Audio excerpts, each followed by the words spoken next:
नमस्कार मंडळी, तुमचं स्वागत आहे माझ्या नवीन व्लॉगमध्ये। आज आपण आलो आहोत झडशी टाकळी या सुंदर गावात, इथल्या लक्ष्मी माता मंदिराच्या यात्रेला।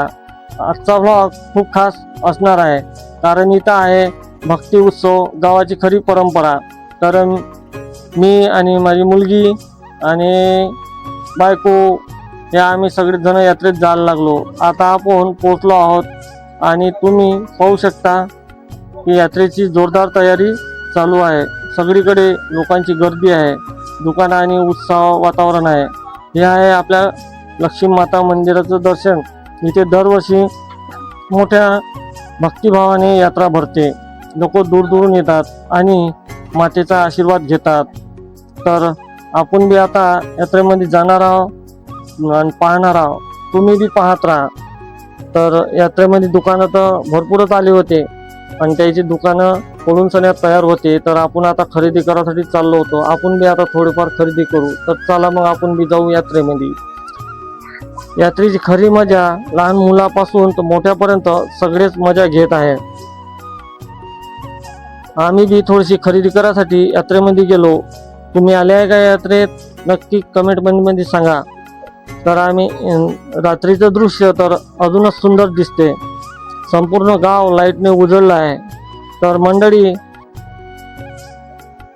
आपण खरेदी करण्यासाठीच गेलो होतो, पण आपल्या बजेटमध्ये काहीच होतं नाही, म्हणून थोडं बहुत खरेदी केली। आणि माझ्या भाषा शुभम असे होतो यात्रेमध्ये, आम्ही थोडी बहुत खरेदी केली ना। आता तुम्ही बी खरेदी करा,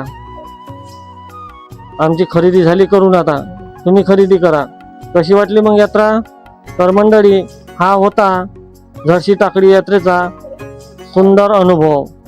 आणि कढई लोह शरीराला आवश्यक आहे, म्हणून लोखंडाची कढई असणं गरजेचं आहे घरी। तर आम्ही आता यात्रेमध्ये घुमूनच राहिलो, कारण आम्हाला टाईमच झाला होता यात्रेत आले।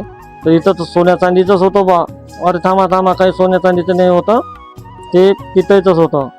हे तर काय नाही, याले म्हणते बेलणं, हे दोन कामी येते, एकाच कामी नाही येत। तुम्हाला वाटत असेल पोळ्या लाटाच्यात, हे दुसऱ्या बी कामी येते। समजलं का तुम्हाला कोणत्या कामी येते? तर हा, समजून जा मग आता। माया सोयरे गिरे सगळेच आले होतो आम्ही। तर मंडळी, हा होता झडशी टाकळी यात्रेचा सुंदर अनुभव। जर तुम्हाला व्लॉग आवडला असेल तर लाईक करा, शेअर करा आणि चॅनलला सबस्क्राईब करा, विसरू नका। आता तुम्ही पाहत राहा यात्रा, आम्ही चालतो घरी। धन्यवाद।